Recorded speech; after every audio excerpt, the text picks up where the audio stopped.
வயது எல்லையை அதிகரிப்பதை விட முக்கியமாக அவர்கள் செய்ய வேண்டியது நீதிபதிகளுடைய எண்ணிக்கையை அதிகரிக்க வேண்டும். என்றால் இலங்கையில் இருக்கின்ற மிக முக்கியமான பிரச்சனை ஒவ்வொரு வழக்குகளும் பல வருடங்களாக ஈடுபட்டு செல்வது. நிச்சயமாக இலங்கையில் இருக்கின்ற அந்த இனவாதம், மதவாதம் போன்றவற்றிற்கு ஒரு சவாலாக அதை சமாளித்து ஒரு புரட்சிகரமான ஒரு தார்மீகமான ஒரு மிகவும் சுபீட்சமான ஒரு இலங்கையை உருவாக்குவதற்கு இவர்கள் தயார் இல்லை என்பதுதான். சில பேர் எந்த வயதை எட்டியிருந்தாலும் தொடர்ந்தும் மிக ஆளுமையுடன் பல விடயங்களை கரிசனையுடன் பார்த்து மிகவும் ஆழமாக படித்து நல்ல தீர்ப்பை வழங்கி வருவார்கள்.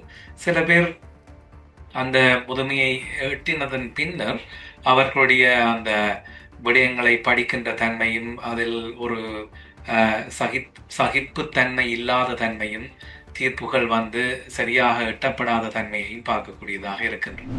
எத்தனையோ நூற்றாண்டுகளாக அந்த இனவாதம் என்பதுதான் இலங்கைக்கு ஒரு மிகவும் ஒரு சாபக்கேடாக இருந்து வருகின்றது.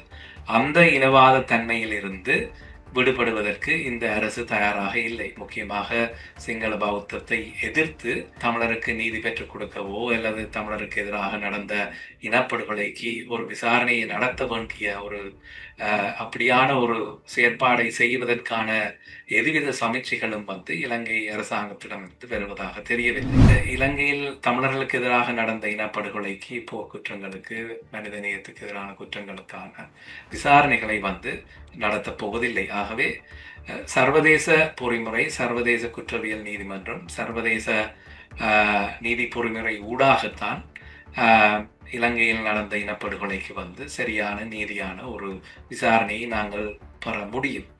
உலகத் தமிழர் அறிந்தே ஆக வேண்டிய உண்மைகளை தேடி ஒரு உடறப்பு.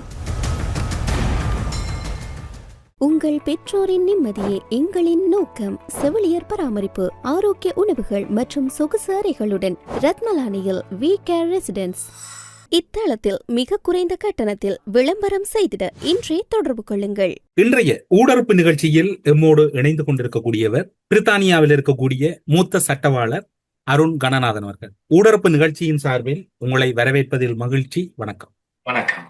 நீண்ட நாட்களாக பல்வேறுபட்ட சர்வதேச மற்றும் இலங்கை அரசியல்களில் பல்வேறுபட்ட விமர்சனங்களும் பல்வேறுபட்ட நடவடிக்கைகளும் முன்னெடுக்கப்பட்டுக் கொண்டிருக்கின்றன.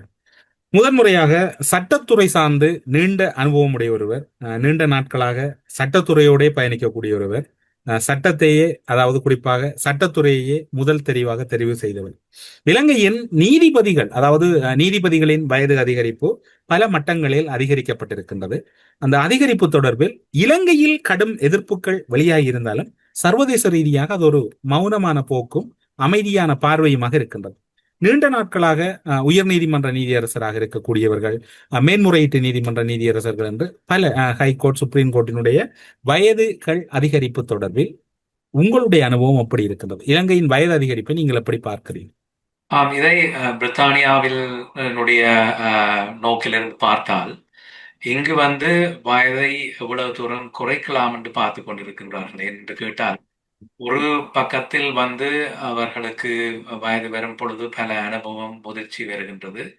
அந்த அனுபவம், முதிர்ச்சியும் அவர்கள் எடுத்துக்கொள்கின்ற வழக்கிலும் அவர்கள் வழங்குகின்ற அந்த தீர்ப்பிலும் பிரதிபலிப்பதாக பார்த்து வந்திருந்தார்கள். ஆனால் அதே நேரத்தில் சில பாரதூரமான பின்னடைவுகளும் இருக்கின்றன. முக்கியமாக பல விடயங்களில் அவர்கள் ஆகலும் முதுமையை எய்தியிருந்தால் அவர்களுடைய அந்த தீர்ப்பு வழங்கக்கூடிய அந்த ஆளுமை குறைந்திருக்கலாம் என்ற ஒரு. பிரித்தானியாவின் வயதில் எவ்வளவாக இருக்கின்றது உயர் நீதிமன்ற நீதியரசர்? 70 வயதாக இருக்கின்றது தற்பொழுது. ஆகவே அதற்கு முதல் வயது எல்லையே இல்லாமல் இருந்தது ஹவுஸ் ஆஃப் லோஸ் என்று கூறுவார் சுப்ரீம் கோர்ட்டில். தற்பொழுதுதான் அந்த வயது எல்லையை ஒரு கடந்த ஒரு 4-5 வருடங்களுக்கு கொண்டு வந்திருக்கின்றார்கள். ஆகவே இப்படி இரண்டு பக்கமும் இந்த நீடிப்பு என்பது சாதகமான விடயமா, பாதகமான விடயமா என்று பார்க்கலாம். ஆனா இந்த வயது என்பது ஒரு தனிப்பட்ட ஒரு நீதிபதியை வைத்துத்தான் நாங்கள் கூற முடியுமே ஒழிய, சில பேர் எந்த வயதை எட்டியிருந்தாலும் தொடர்ந்தும் மிக ஆளுமையுடன் பல விடயங்களை கரிசனையுடன் பார்த்து மிகவும் ஆழமாக படித்து நல்ல தீர்ப்பை வழங்கி வருவார்கள்.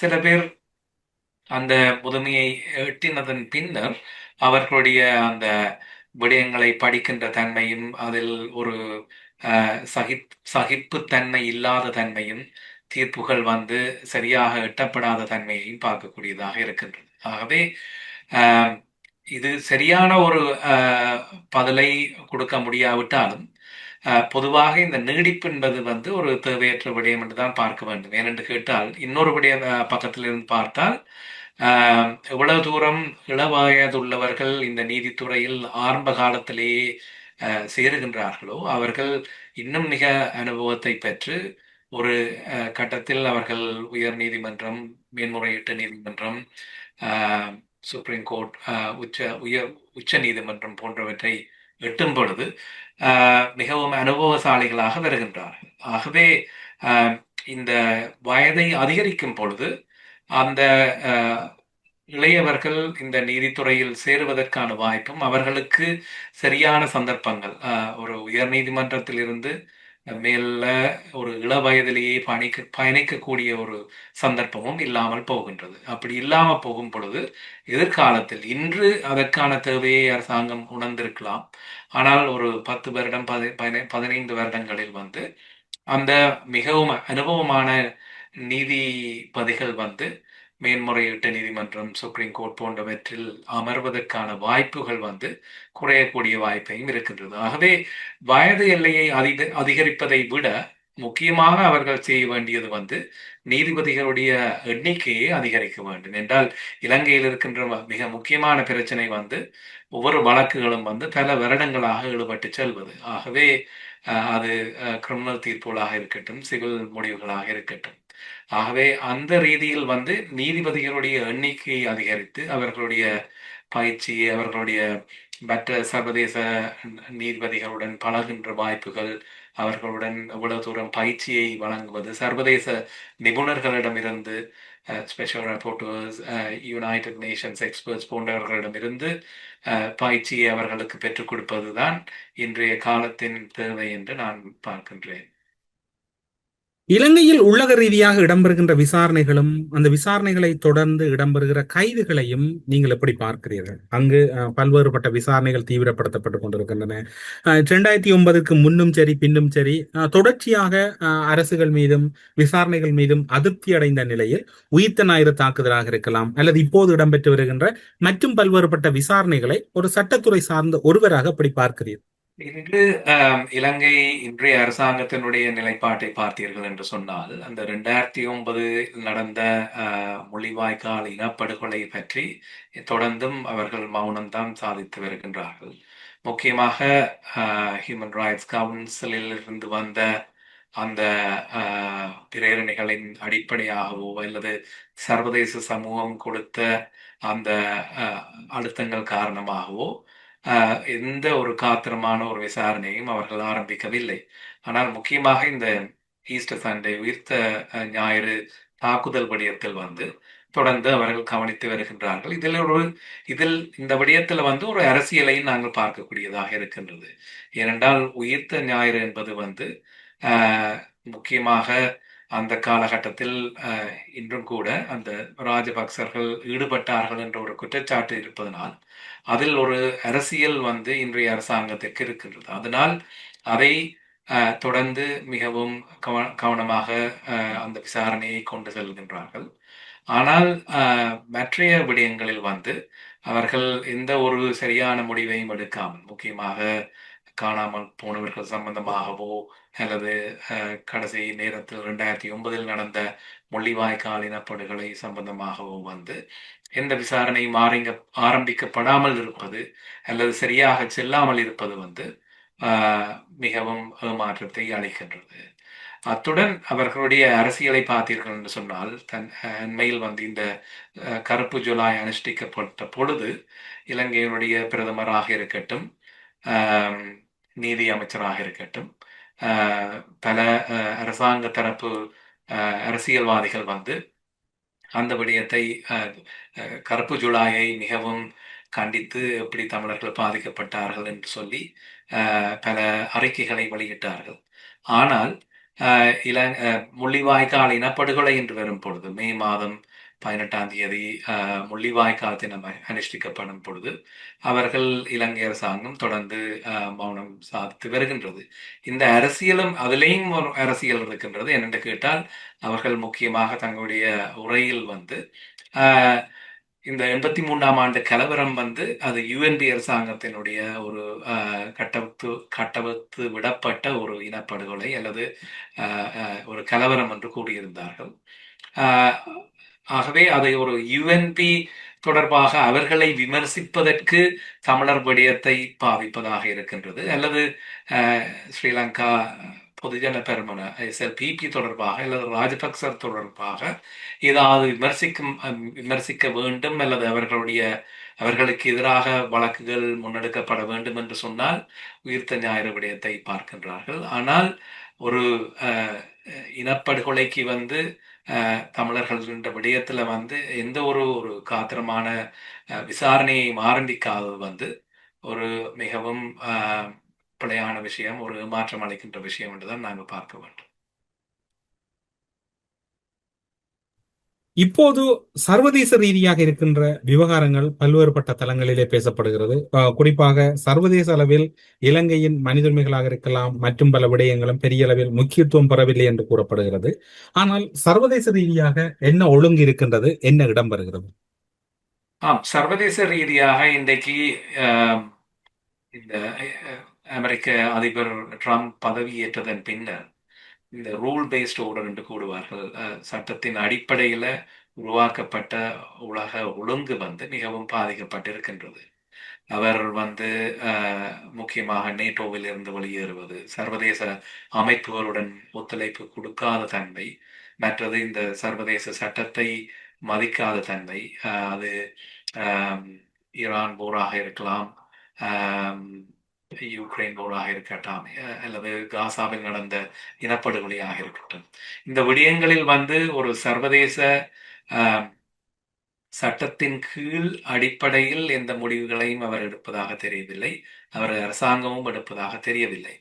ஆகவே அமெரிக்கா வந்து ஒரு மிகவும் முக்கியமான ஒரு வல்லாதிக்க அரசு என்ற அடிப்படையில் வந்து அமெரிக்காவினுடைய உதவி இல்லாத பட்சத்துல வந்து சர்வதேச சமூகம், முக்கியமாக ஐக்கிய நாடுகள் சபை, இன்டர்நேஷனல் கிரிமினல் கோர்ட் போன்றவை எல்லாம் அடுத்த கட்ட நடவடிக்கைகளை எப்படி எடுப்பது என்று தெரியாமல் திணறி போயிருக்கின்றார்கள். ஆகவே சர்வதேச நிலைப்பாடு இப்படி இருக்கும் பொழுது இலங்கையும் வந்து அந்த விடயத்தை மிகவும் எந்த விதத்திலையும் ஒரு முயற்சியையும் செய்யாமல் அலட்சியம் செய்து கொண்டிருக்கின்றார்கள். ஏனென்று கேட்டால் தங்களுக்கு எதுவித அல்லது குறைந்த அளவு அரசியல் அழுத்தம் தான் பெறப்போகின்றது இந்த காலகட்டத்தில். அந்த அழுத்தங்கள் வராத பட்சத்தில் வந்து சர்வதேச ரீதியாக சட்ட ரீதியான எந்த நடவடிக்கைகளும் எடுக்கப்படாத பட்சத்தில் வந்து தாங்கள் எந்தவித ஒரு நடவடிக்கைகளையும் எடுக்காமல் இருக்கலாம் என்ற ஒரு எண்ணம், ஒரு திங்கிங் வந்து அவர்களிடம் இருப்பது போல் உறுதியாக தெரிகின்றது. ஆகவே ஆனால் இந்த அதிபர் ட்ரம்பினுடைய பதவிக்காலம் முடியும் பொழுது இந்த சர்வதேச ஒழுங்கு திரும்பி வரக்கூடிய ஒரு வாய்ப்பு இருக்கின்றது. வெறும் பொழுது சர்வதேச சட்டத்தினுடைய அந்த ஆட்சி மிகவும் பலம் பொருந்தியதாக திருப்பியும் அமையும். அந்த காலகட்டத்தில் தான் இலங்கையில் நடந்த இனப்படுகொலையாக இருக்கலாம், மற்ற பொதுவான போர்க்குற்றங்களாக இருக்கலாம், மனித நேயத்துக்கு எதிரான குற்றங்களாக இருக்கலாம், போன்ற இப்படியான விடயங்கள் அனைத்தும் வந்து மீண்டும் கையில் எடுக்கப்பட்டு விசாரிக்கப்படக்கூடிய வாய்ப்புகள் உருவாக்கப்படும் என்று நம்புகின்றேன். இப்போதைய சூழ்நிலையை நீங்கள் எப்படி பார்க்கிற இலங்கையில் இடம்பெறுகிற கைதுகளை? அங்கு நடைபெறுகின்ற கைதுகள் நான் முதல் குறிப்பிட்ட மாதிரி சில விடயங்களில் வந்து ஒரு முன்னேற்றங்கள் தெரிந்தாலும், முக்கியமாக அவர்கள் தமிழர்கள் சந்தித்த அந்த படுகொலை விடயத்தில் வந்து எந்தவித ஒரு காத்திரமான விசாரணையை ஆரம்பிப்பதாகவோ அல்லது கைதுகளை செய்து விசாரணைகளை செய்வதாகவோ தெரியவில்லை. அதற்கு காரணம், இப்ப நாங்கள் இலங்கையின் வெளிப்படைத்தன்மையை பார்த்தீர்கள் என்று சொன்னால் எத்தனையோ நூற்றாண்டுகளாக அந்த இனவாதம் என்பதுதான் இலங்கைக்கு ஒரு மிகவும் ஒரு சாபக்கேடாக இருந்து வருகின்றது. அந்த இனவாத தன்மையிலிருந்து விடுபடுவதற்கு இந்த அரசு தயாராக இல்லை. முக்கியமாக சிங்கள பௌத்தத்தை எதிர்த்து தமிழருக்கு நீதி பெற்றுக் கொடுக்கவோ அல்லது தமிழருக்கு எதிராக நடந்த இனப்படுகொலைக்கு ஒரு விசாரணையை நடத்த வேண்டிய ஒரு அப்படியான ஒரு செயற்பாடை செய்வதற்கான எதுவித சமீட்சைகளும் இலங்கை அரசாங்கத்திடமிருந்து வருவதாக தெரியவில்லை. இன்று 2 வருடத்துக்கு மேலாக அவர்கள் ஆட்சியில் இருந்தும் இந்த விடயத்தில் அவர்கள் கண்டுகொள்ளாத மாதிரி ஒரு பாரபட்சத்துடன் தான் செயற்பட்டு வருகின்றார்கள். அது நிச்சயமாக எதை காட்டுகின்றது என்றால், அவர்கள் இந்த என்பிபி அரசாங்கம் ஒரு இனவாத அரசோ இல்லையோ என்ற கேள்விக்கு அப்பால நிச்சயமாக இலங்கையில் இருக்கின்ற அந்த இனவாதம், மதவாதம் போன்றவற்றிற்கு ஒரு சவாலாக அதை சமாளித்து ஒரு புரட்சிகரமான ஒரு ஒரு தார்மீகமான ஒரு மிகவும் சுபீட்சமான ஒரு இலங்கையை உருவாக்குவதற்கு இவர்கள் தயார் இல்லை என்பதுதான் அவர்களுடைய இந்த விடயங்களில் இலங்கையில் நடந்த இனப்படுகொலையாக இருக்கட்டும், மற்ற போர்க்குற்றங்கள், மனிதநேயத்துக்கு எதிரான குற்றங்கள் விடயத்தில் அவர்கள் எந்த கைதுகளையும் நடத்தாமல், எந்த விசாரணையும் நடத்தாமல் இருப்பது அவர்களுடைய அரசியலையும் காட்டுகின்றது. எப்படியாக அவர்கள் தொடர்ந்து தங்களுடைய அரசியல் விடயங்களில் பயணிக்க விரும்புகின்றார்கள் என்பதையும் காட்டுகின்றது. பல படை அதிகாரிகள் கைது செய்யப்படுகிறார்கள். குறிப்பாக சொல்ல போனால் இலங்கையிலே பல்வேறுபட்ட குற்றச்சாட்டுகளோடு பலர் கைது செய்யப்படுகிறார்கள். ஆங்காங்கே தமிழர்கள் கடத்தல் விவகாரங்களோடு தொடர்பான பலரும் கைது செய்யப்படுகிறார்கள். இந்த போக்கு உங்களுடைய பார்வையில் எப்படி இருக்கிறது? ஆம், அதை குறிப்பிட்டு நாங்கள் பார்த்தால், நான் முதல் குறிப்பிட்ட மாதிரி அந்த முள்ளிவாய்க்கால் விடயத்திற்கு அவர்கள் போவதாக இல்லை. ஆனால் சில கைதுகள் நடைபெற்றிருக்கின்றன என்பதை நாங்கள் ஏற்றுக்கொள்ளுகின்றோம். அதில் மாற்று கருத்து கிடையாது. அதையும் முக்கியமாக அந்த சர்வதேச அழுத்தம் காரணமாக மிகவும் முக்கியமான எம்ப்ளமேட்டிக் கேசஸ் என்று கூறுவார்கள். அது 2009ற்கு பிறகு ஆரம்பிக்கப்பட்ட விடயம் இல்லை. 2006, 2007லேயே இந்த எம்ப்ளமேட்டிக் கேசஸை முக்கியமான வழக்குகள் சிலவற்றை ஏற்கனவே விசாரணைகள் ஆரம்பித்திருக்கின்றன. அந்த விசாரணைகளின் தொடர்ச்சியாகத்தான் இந்த கைதுகளை நாங்கள் பார்க்கக்கூடியதாக இருக்கின்றது. ஆகவே நான் சுருக்கமாக குறிப்பிடுவது என்னவென்றால், புதிய வழக்குகளை அல்ல விசாரணைகளை இவர்கள் ஆரம்பிப்பதாக தெரியவில்லை. ஆனால் முதலே ஆரம்பித்த வழக்குகள், ஆரம்பித்த விசாரணைகள் பலதுகள் மூடி வைத்திருக்கப்பட்ட நிலையில் அதை திருப்பி ஆரம்பிக்கின்றார்கள். அதிலும் என்னுடைய கருத்து என்னவென்றால், அவர்கள் தங்களுக்கு சாதகமானவர்களை தவிர்த்து தங்களுக்கு அரசியல் ரீதியாகவும் இராணுவ ரீதியாகவும் படைத்தளங்களில் தங்களுக்கு சாதகமாக இருக்க முடியாதவர்களையும் குறித்துத்தான் இந்த விசாரணைகள் நகருவதாக என்னால் பார்க்கக்கூடியதாக இருக்கின்றது. இந்த குற்றச்சாட்டு ராஜபக்சர்கள் இடையே இருந்து அதிகம் பெறுவதாக இருந்தாலும் அதில் ஒரு உண்மைத்தன்மை இருப்பதை பார்க்கக்கூடியதாக இருக்கின்றது. அதாவது பாதுகாப்பு படைகள் அந்த தரப்பாக இருக்கலாம், மற்றைய எவராக இருக்கலாம். இன்றைய அரசாங்கத்துக்கு சாதகமாக இருப்பவர்கள் அல்லது தங்களுக்கு எதிராக ஒரு சதியை நடத்த முடியாதவர்களை இந்த அதாவது எதிராக இருப்பவர்களை குறித்துத்தான் அல்லது எதிரான ஒரு நிலைப்பாட்டை கொண்டிருப்பவர்களாக இருக்கலாம், அல்லது ராஜபக்ச அவர்களுடைய ஆதரவாளர்களாக இருக்கலாம்.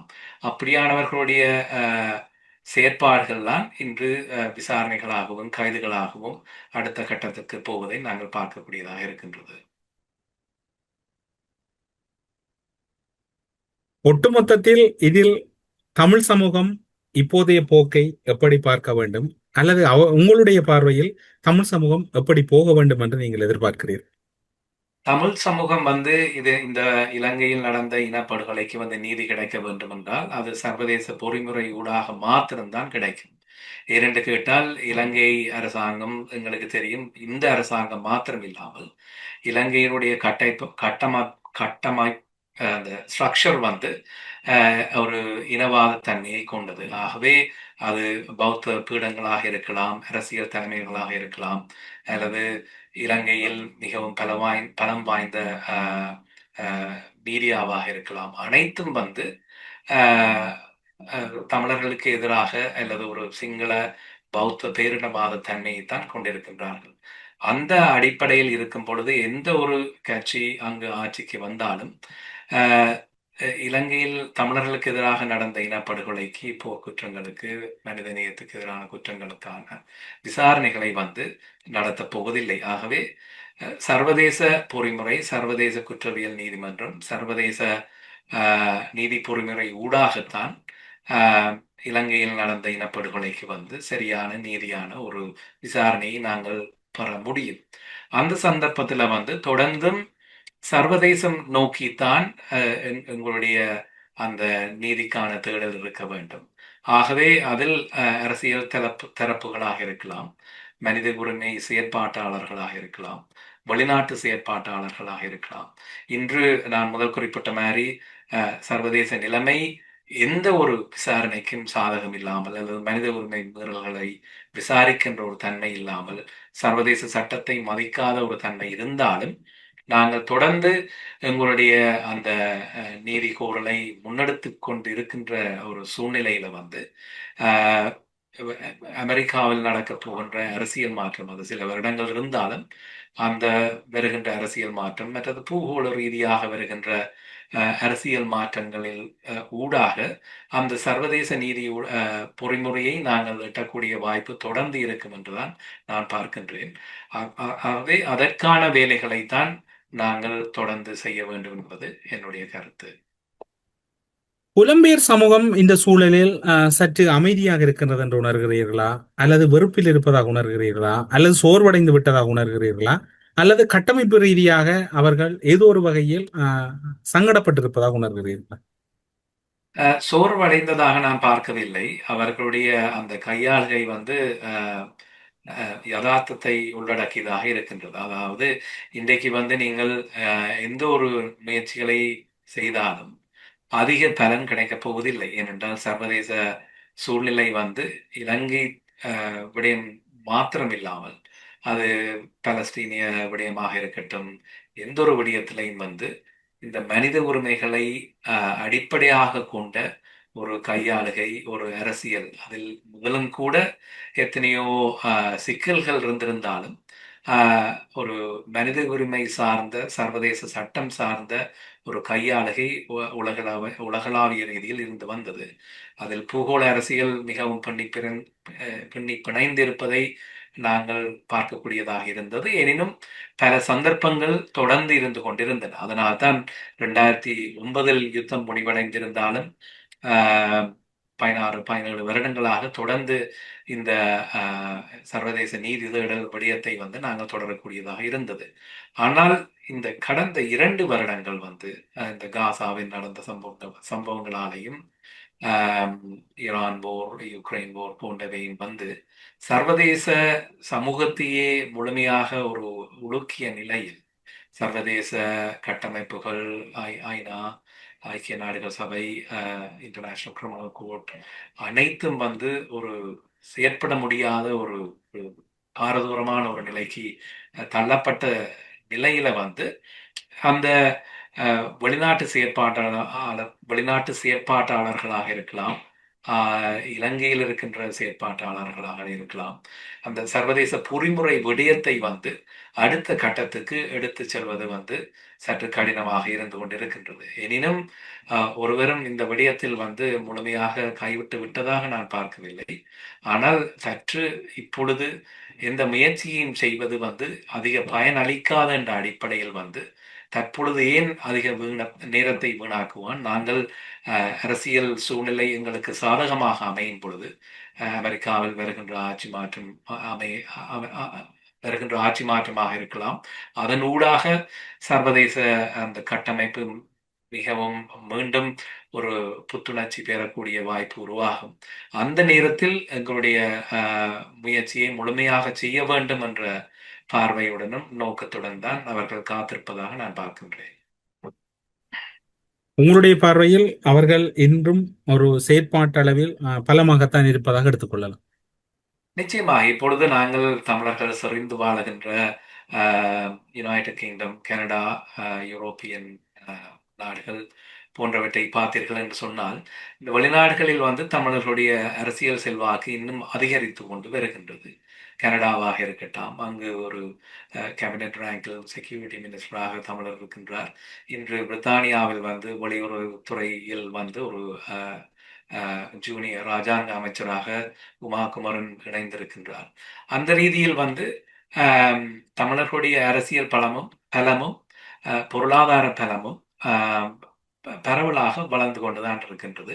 மற்றது நீங்கள் இளையோர்களிடம் பார்த்தீர்கள் என்று சொன்னால், அந்த இலங்கையில் நடந்த இனப்படுகொலை தொடர்பான அந்த புரிதலும் அந்த உணர்வும் வந்து தொடர்ந்து பயணித்துக் கொண்டிருக்கின்றது. ஆகவே அனைவருக்கும் இருக்கின்ற பிரச்சனை வந்து, நாங்கள் இன்று எவ்வளவு முயற்சிகளை செய்தாலும் வந்து இன்றைய இருக்கிற அரசியல் சூழ்நிலை, அது நான் குறித்த அரசியல், இலங்கை அதாவது தமிழர்கள் குறித்த அரசியல் மாத்திரம் இல்லாமல் அனைத்து மனித உரிமை போராட்டங்கள், சர்வதேச நீதிபொருள் விடயங்கள் அனைத்தும் வந்து முடக்கப்பட்ட நிலையில் வந்து தற்பொழுது பயனளிக்காத என்ற அடிப்படையில் தான் அவர்கள் அமைதி காக்கின்றார்களே தவிர, அவர்களுடைய அரசியல் பலமும் பொருளாதார பலமும் இன்று பல மடங்களாக அதிகரித்திருக்கின்றது. அந்த சூழ்நிலையில வந்து இலங்கை அரசாங்கம் வந்து எப்படியும் அந்த இனவாத கட்டமைப்புக்குள் சிக்கி இருக்கின்றதுதான் இந்த என்பிபி அரசாங்கமும். ஆகவே அவர்கள் எதையும் காத்திரமாக செய்ய போவதில்லை. ஆகவே அரசியல் ரீதியாக வந்து நிச்சயமாக இந்த சர்வதேச நீதி கோரல் வந்து அடுத்த கட்டத்தை அடையும். அத்துடன் நீங்கள் சர்வதேச சட்டத்தை பார்த்தீர்கள் என்று சொன்னால், அதில் இருக்கின்ற அந்த அடிப்படை கோரிக்கை என்னென்று கேட்டால், உள்ளக விசாரணை சாத்தியமா என்பது ஒரு முக்கியமான விடயமாக இருக்கின்றது. ஆகவே இந்த சர்வதேச அரசியல் மாறும் பொழுது இந்த உலக விசாரணை வந்து எந்த விடயத்திலும் ஒரு துளி கூட முன்னெடுப்பை சந்திக்காத பட்சத்துல வந்து சர்வதேச நீதித்துறை வந்து, அதாவது நீதி பொறிமுறை ஒன்று உருவாக்கப்பட வேண்டும் என்பது வந்து சட்ட ரீதியாக வலுப்பெறுகின்றது. அப்படி வலுப்பெறும் பொழுது நிச்சயமாக ஒரு சர்வதேச ட்ரைபியூனலாக இருக்கலாம், இல்லை இன்டர்நேஷனல் கிரிமினல் கோர்ட்டாக இருக்கலாம், இந்த விடயத்தை கையில் எடுக்கக்கூடிய, அடுத்த கட்டத்துக்கு எடுத்து செல்லக்கூடிய ஒரு சட்ட ரீதியான ஒரு சூழ்நிலையும் சர்வதேச அரசியல் சூழ்நிலையும் உருவாகும் என்று நான் நம்புகின்றேன். அதற்கான வேலைகளும் தொடர்ந்து நடந்து கொண்டுதான் இருக்கின்றன. ஆனால் அதிகம் தற்பொழுது முயற்சி செய்யாமல் இருப்பதற்கு காரணம், இன்று இருக்கின்ற அரசியல் சூழ்நிலையில் எமது சக்தியை வந்து வீணடிக்க கூடாது என்பது நோக்கமாகத்தான் இருக்கின்றது. மற்றபடி அவர்களுடைய அந்த நீதி கிடைக்க வேணும் என்ற அந்த வைராக்கியத்திலேயோ அல்லது நீதி பெறுவோம் என்ற நம்பிக்கையிலேயோ வந்து எந்தவித மாற்றத்தையும் நான் பார்க்கவில்லை. மிகவும் சிரமமான நேரத்திலும் ஊடறுப்பு நிகழ்ச்சியில் இணைந்து கொண்டு பல்வேறுபட்ட முக்கியமான கருத்துக்களை வெளிப்படுத்தியமைக்காக சிறப்பு நன்றிகளோடு உங்களிடம் விடைபெற்றுக் கொள்கிறோம். நன்றி, வணக்கம். நன்றி, வணக்கம். உங்கள் பெற்றோரின் நிம்மதியே எங்களின் நோக்கம். செவிலியர் பராமரிப்பு, ஆரோக்கிய உணவுகள் மற்றும் சொகுசு அறைகளுடன் ரத்மலானியில் வி கேர் ரெசிடென்ஸ். இத்தளத்தில் மிக குறைந்த கட்டணத்தில் விளம்பரம் செய்திட இன்றே தொடர்பு கொள்ளுங்கள். அரசியலில் நகர்த்தப்படும் காய்கள், திரைமறைவில் நடக்கும் ரகசிய பீரங்கள், உலகத் தமிழர் அறிந்தேயாக வேண்டிய உண்மைகளை தேடி ஒரு ஊடறுப்பு.